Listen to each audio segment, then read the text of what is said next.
क्या केवल तपस्या और वेदों का ज्ञान ही इंसान को श्रेष्ठ बनाता है, या फिर अपने माता पिता की सेवा और अपने छोटे से कर्म को ईमानदारी से करना सबसे बड़ा धर्म है।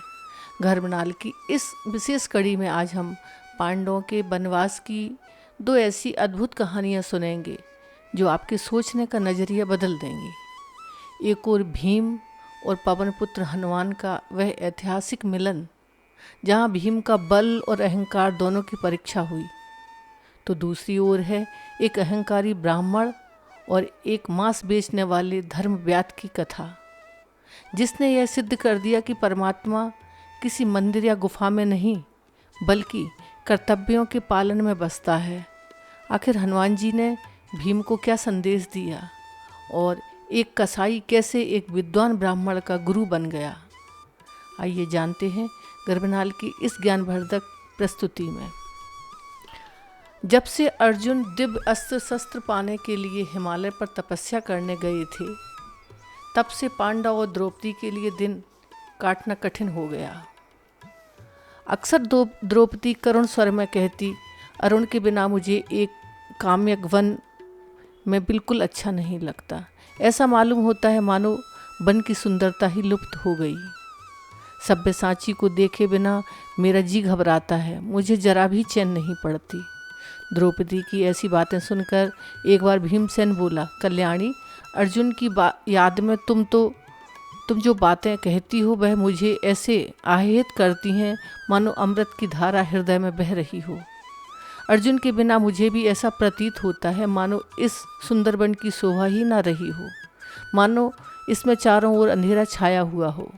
अर्जुन को देखे बिना मुझे भी चैन नहीं पड़ता है, मानो दिशाएं घने अंधकार से आच्छादित हो गई हैं। क्यों भाई सहदेव, कैसा लगता है? सहदेव ने कहा, भाई अर्जुन के बिना तो सारा आश्रम सूना सूना लग रहा है। कहीं और चलें और उनकी याद को भूलने का प्रयत्न करें तो कैसा?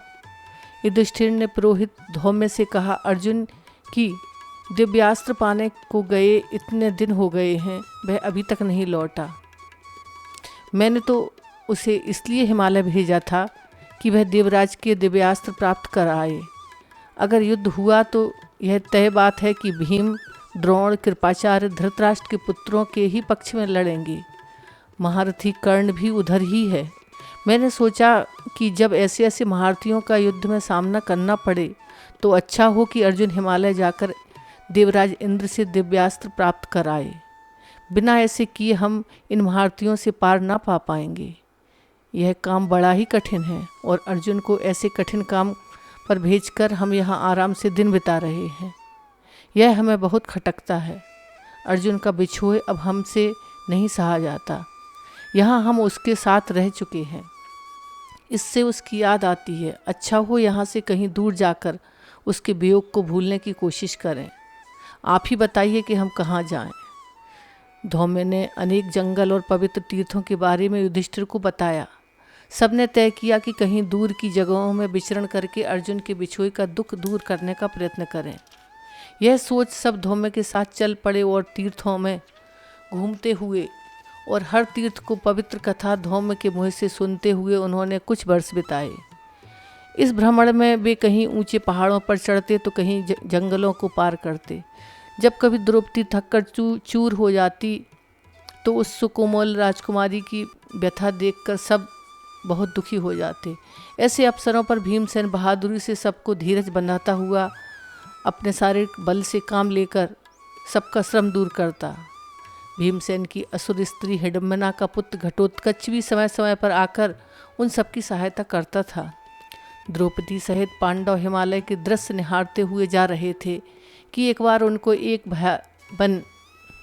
भयावनी जंगल से होकर जाना पड़ा। रास्ता बहुत ही कठिन था। मार्ग में द्रौपदी की तकलीफ़ें उठाते हुए देख युधिष्ठिर का जी भर आया। वह भीमसेन से बोले, भाई भीम, द्रौपदी से इस रास्ते नहीं चलाया जाएगा, इसलिए लोमस ऋषि के साथ मैं और नकुल तो आगे बढ़ते हैं और तुम व सहदेव द्रौपदी को लेकर गंगा के मुहाने पर जाकर रहो जब तक कि हम तीनों ना लौट आएं। द्रौपदी को सावधानी के साथ रक्षा करते हुए तुम वहीं रहना। किंतु भीमसेन ना माना। वह बोला, महाराज, एक तो द्रौपदी कभी इस बात पर राजी ना होगी, दूसरे जब एक अर्जुन के बिछोए का आपको इतना दुख है तो मुझे सहदेव को और द्रौपदी को देखे बगैर आपसे कैसे रहा जाएगा।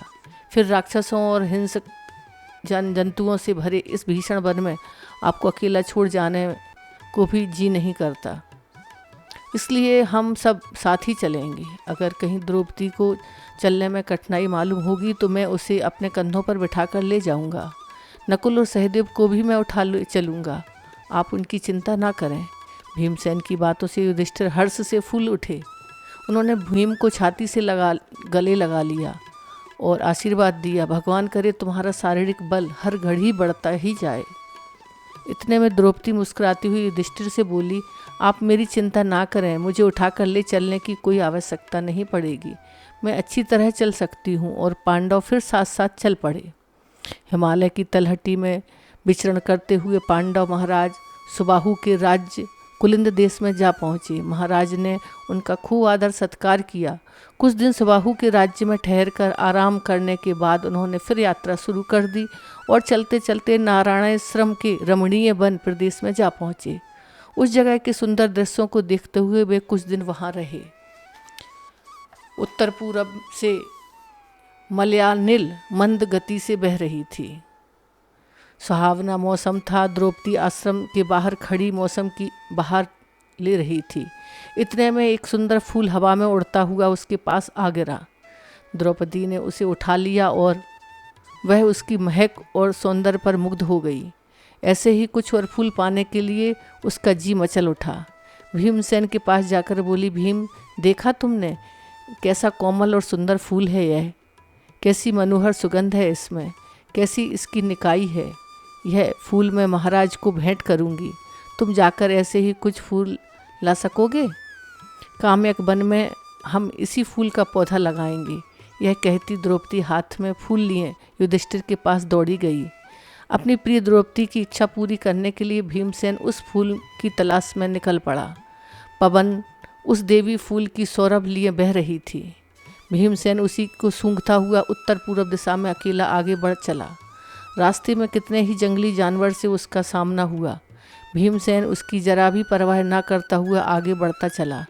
चलते चलते वह पहाड़ की घाटी में जा पहुंचा, जहां केले के पेड़ों का एक विशाल बगीचा लगा हुआ था। बगीचे के बीच एक बड़ा भारी बंदर रास्ता रोके लेटा हुआ था। बंदर का शरीर लाल था और उससे ऐसी आभा फूट रही थी मानो आग का कोई गोला हो। यह देखकर भीमसेन जोर से चिल्ला उठा। बंदर ने जरा आंखें खोलीं और बड़ी लापरवाही से भीम की तरफ देखकर कहा, मैं कुछ अस्वस्थ हूँ इसलिए लेटा हूँ। जरा आंख लगी तो तुमने मुझे आकर नींद खराब कर दी। मुझे सोते को क्यों जगाया तुमने?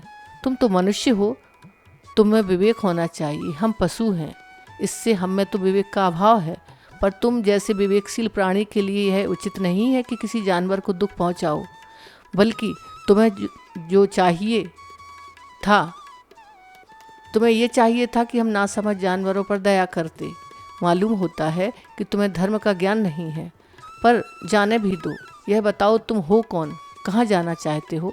इस पहाड़ी पर इसके आगे बढ़ना संभव नहीं, यह तो देवलोक जाने का रास्ता है। कोई मनुष्य यहाँ से आगे नहीं जा सकता। तुम यहाँ इस वन में चाहे जितने भी फल खा सकते हो और खा पी कर वापस लौट जाओ। एक बंदर ने इस प्रकार मनुष्य जैसा उपदेश देने पर भीमसेन को बड़ा क्रोध आया और बोला, कौन हो तुम? बंदर की सी शक्ल के होने के बावजूद बड़ी बड़ी बातें करते हो। जानते हो मैं कौन हूँ? समझे, मैं क्षत्रिय कुरुवंश का वीर, कुंती देवी का बेटा और वायु का पुत्र। समझे, मुझे रोको मत, मेरे रास्ते से हट जाओ और मुझे आगे जाने दो। भीम की बातें सुनकर बंदर जरा मुस्कुराया और बोला, ठीक है, मैं हूँ तो बंदर ही, पर इतना कह देता हूँ कि इस रास्ते आगे बढ़ने की कोशिश ना करना, नहीं तो खैर नहीं। भीम ने कहा, देखो जी, मैंने तुमसे कब पूछा था कि मैं उधर जाऊँगा या नहीं, और गया तो ठीक होगा या नहीं? इन बातों को छोड़ो और रास्ते से हट जाओ, मुझे आगे जाने दो। बंदर बोला, देखो भाई, मैं तो बूढ़ा हूँ, कठिनाई से उठ बैठ सकता हूँ। ठीक है, यदि तुम्हें आगे बढ़ना ही है तो मुझे लांग कर चले जाओ। भीमसेन ने कहा, शास्त्रों में किसी जानवर को लांघना अनुचित कहा गया है, इसी से मैं रुक गया, नहीं तो मैं कभी का तुम्हें और पहाड़ को एक ही छलांग में उसी प्रकार लांघ कर चला जाता जैसे हनुमान ने समुद्र को लांघा था। बंदर ने कहा, भाई देखो जरा बताना कि वह हनुमान कौन था जो समुद्र को लांघ गया था। भीमसेन ने जरा कड़क कर बोला, क्या कहा, तुम महावीर हनुमान को नहीं जानते, जिन्होंने भगवान राम की पत्नी सीता को खोजने के लिए 100 योजन चौड़ा समुद्र एक छलांग में लांघ लिया था। वे मेरे बड़े भाई हैं, समझे, और यह भी जान लो कि मैं बल और पराक्रम में उन्हीं के समान हूँ। उठकर रास्ता दे दो, नहीं तो मैं फिर मेरा क्रोध तुम्हें अभी ठिकाने लगा देगा। नाहक मृत्यु को न्योता ना दो। बंदर बड़े करुण स्वर में बोला, हे वीर शांत हो जाओ, इतना क्रोध ना करो, बुढ़ापे के कारण मुझसे हिला डुला भी नहीं जाता। यदि मुझे लांघना ही है, तुम्हें अनुचित लगता है, तो मेरी इस पूंछ को हटाकर एक और कर दो और चले जाओ। यह सुन भीम को बड़ी हंसी आई। उसे अपनी ताकत का बड़ा घमंड था। सोचा कि इस बंदर की पूंछ को पकड़कर ऐसे खींचूंगा कि याद करेगा। यह सोचकर भीमसेन ने बंदर की पूंछ एक हाथ से पकड़ ली, लेकिन आश्चर्य, भीम ने पूंछ पकड़ तो ली, पर वह उससे जरा भी हिली डुली नहीं। उठने की तो कौन कहे, उसे बड़ा ताज्जुब होने लगा। यह बात क्या है? उसने दोनों हाथों में पूंछ पकड़कर खूब जोर लगाया। उसकी भौहें चढ़ गईं, आंखें निकल आईं और पसीना बह चला, किंतु पूंछ वैसी ही रही, वैसी की वैसी ही धरी, जरा भी हिली डुली नहीं। भीम बड़ा लज्जित हुआ, उसका गर्व चूर हो गया। उसे बड़ा विस्मय होने लगा, मुझसे ताकतवर यह कौन है? भीम के मन में बलिष्ठों के लिए बड़ी श्रद्धा थी। वह नर्म हो गया, बोला, मुझे क्षमा करें, आप कौन हैं? सिद्ध है, गंधर्व हैं, देव हैं, कौन हैं आप? एक शिष्य के नाते पूछता हूँ, आप ही की शरण लेता हूँ। हनुमान जी ने कहा, हे कमल नयन पांडुवीर, संपूर्ण विश्व के प्राणाधार वायुदेव का पुत्र हनुमान मैं हूँ। मैया भीम, यह देवलोक जाने का रास्ता है। भैया भीम, यह देवलोक जाने का रास्ता है। इस रास्ते में यक्ष और राक्षस भरे पड़े हैं। इस रास्ते जाने से तुम पर विपदा आने की आशंका थी, इसी से मैंने तुम्हें यहाँ रोका। मनुष्य इस रास्ते पर नहीं चल सकता। फिर तुम जिस सुगंधित फूल की खोज में आए हो, उसके पौधे तो उस सामने वाले जलाशय के आसपास के उपवन में लहरा रहे हैं। चले जाओ और अपनी इच्छा भर फूल चुन लो। वानर श्रेष्ठ, मुझसे बढ़कर भाग्यवान कौन होगा जो मुझे आपके दर्शन प्राप्त हुए। अब मेरी केवल यही कामना है कि जिस आकार में आपने समुद्र लांघा था, उसके भी दर्शन मैं कर लूँ। कहकर भीमसेन ने अपने बड़े भाई हनुमान को दंडवत प्रणाम किया। भीम की बात सुनकर हनुमान मुस्कुराए और अपना शरीर बढ़ाकर सारी दिशाओं में ऐसे व्याप्त हो गए मानो एक पहाड़ सामने खड़ा हो गया हो। भीम हनुमान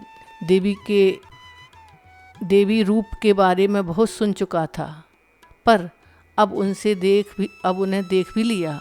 हनुमान का विशालकाय शरीर और सूर्य की प्रभा के समान तेज ने उसे चकाचौंध कर दिया। उसकी आंखें अपने आप मुद गईं। हनुमान ने अपनी बढ़ती रोक कर कहा, भीम, इससे और बड़ा शरीर बढ़ाकर तुम्हें दिखाने का यह समय नहीं है। इतना जान लो कि शत्रुओं के सामने मेरा शरीर और भी विशाल बन सकता है। इसके बाद हनुमान जी ने अपना शरीर पहले जैसा छोटा कर लिया और भीमसेन को गले लगा लिया। महावीर मारुति के गले लगाते ही भीमसेन की सारी थकावट दूर हो गई और पहले से भी ज़्यादा बलशाली हो गए। हनुमान प्रसन्न होकर बोले, वीरवर भीम, अब तुम अपने आश्रम लौट जाओ। समय पड़ने पर मेरा स्मरण करना। तुम्हारे इस मनुष्य शरीर को जब मैंने गले लगाया तो मुझे वह आनंद प्राप्त हुआ जो उन दिनों भगवान रामचंद्र के स्पर्श से हुआ करता था।